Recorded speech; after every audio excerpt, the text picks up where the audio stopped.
Alors l'intelligence artificielle, ce n'est plus du tout un fantasme de science-fiction, hein.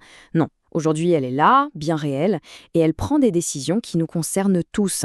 Des décisions sur notre santé, sur nos carrières. La promesse est immense, nous sauver la vie, nous dénicher le job de nos rêves. Mais la vraie question c'est, que se passe-t-il si cette belle promesse vire au cauchemar? C'est vraiment la question qui pèse des milliards. Parce que derrière chaque algorithme, il y a une décision. Et cette décision peut, littéralement, changer une vie. Pour le meilleur, mais parfois aussi pour le pire.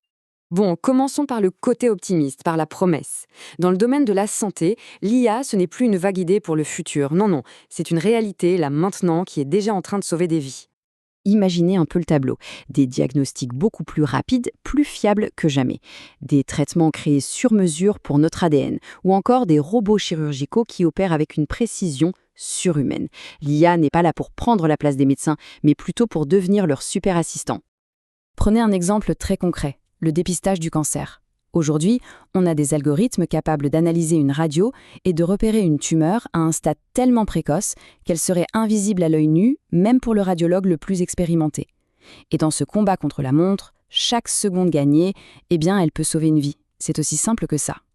Et c'est ça, le point crucial. Le but, ce n'est absolument pas de remplacer les médecins, mais de les augmenter, de leur donner de meilleurs outils.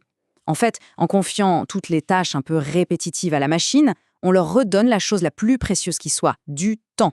Du temps pour le contact humain, pour l'écoute, bref, pour le soin. Et cette même promesse de révolution, on la retrouve aussi dans le monde du travail. Est-ce que l'IA pourrait rendre le recrutement plus juste, plus efficace? C'est ce qu'on va voir tout de suite. Oubliez les piles de CV qui n'en finissent plus. Une IA peut analyser des milliers de candidatures en quelques secondes à peine.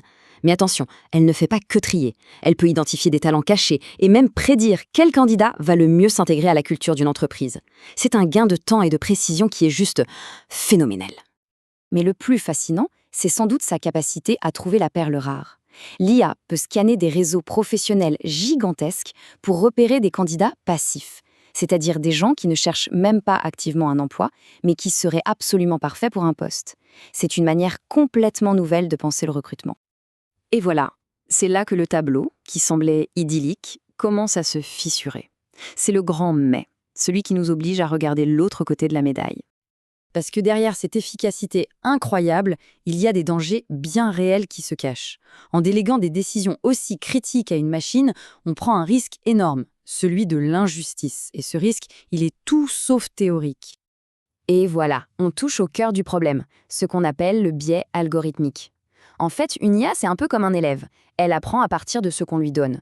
Alors si on la nourrit avec des données qui sont, pleines de nos propres préjugés, même inconscients, sur le genre, l'origine, l'âge, l'IA, elle, ne va pas juste les copier. Non, ce serait trop simple. Elle va les amplifier, les transformer en règles absolues. Et là, on se retrouve avec une discrimination de masse. Une discrimination silencieuse et entièrement automatisée. Le cas d'Amazon est devenu tristement célèbre. Ils avaient créé une IA pour trier les CV. Entraînée sur 10 ans de données de recrutement, elle a fait une observation toute simple. La plupart des ingénieurs étaient des hommes. Sa conclusion, froide et logique, être une femme est un handicap pour le poste. L'algorithme s'est donc mis à pénaliser systématiquement les CV qui mentionnaient des universités pour femmes ou des clubs féminins. C'est un exemple parfait et assez terrifiant de ce biais en action. Mais le biais, ce n'est qu'une partie du problème. Il y a aussi ce qu'on appelle l'énigme de la boîte noire. Souvent, même les créateurs de l'IA sont incapables d'expliquer pourquoi elle a pris telle ou telle décision. Alors, qui est responsable si elle se trompe? Comment on peut contester une décision qu'on ne comprend même pas? Et comment on protège nos données les plus intimes? Toutes ces questions sont vertigineuses et pour l'instant restent sans réponse claire. Face à ces défis immenses, l'Europe a décidé de taper du poing sur la table. Elle est devenue la première puissance mondiale à proposer un vrai cadre légal complet pour l'intelligence artificielle, l'AI Act. L'idée de base est finalement assez simple et pleine de bon sens. Plus le risque pour l'être humain est élevé, plus les règles doivent être strictes. On ne va pas réglementer un simple chatbot de la même manière qu'une IA qui aide à poser un diagnostic de cancer. C'est logique. Concrètement, cette approche, elle prend la forme d'une pyramide du risque. Tout en haut, au sommet, on a le risque inacceptable. Là, c'est simple, c'est interdit. On parle de choses comme les systèmes de notation sociale à la chinoise, par exemple, c'est non. Juste en dessous, on trouve le haut risque, et là, devinez quoi, on y retrouve nos IA pour la santé et le recrutement. Pour elle, les obligations sont maximales. Transparence totale, supervision humaine obligatoire, données irréprochables, la totale. Et puis, tout en bas de la pyramide, on a le risque limité. Pensez aux chatbots. Eux, leur seule obligation, c'est de nous dire « Coucou, je suis une IA ». L'objectif, ce n'est pas de tuer l'innovation, bien au contraire. L'idée, c'est de créer des garde-fous, de construire un cadre de confiance pour qu'on puisse tous profiter des avancées incroyables de l'IA, mais sans jamais sacrifier nos droits fondamentaux. Au final, la leçon est assez simple. La technologie en soi est neutre, c'est un outil. Ce qui compte vraiment, c'est la direction qu'on lui donne. Les AI Act, c'est une première tentative historique de graver nos valeurs, la justice, la sécurité, la dignité, au cœur même du code informatique. Cet AI Act, c'est une première réponse, une étape vraiment cruciale. Mais la technologie, elle, évolue bien plus vite que la loi. Le véritable défi, il commence maintenant. Est-ce qu'on est en train de se poser les bonnes questions?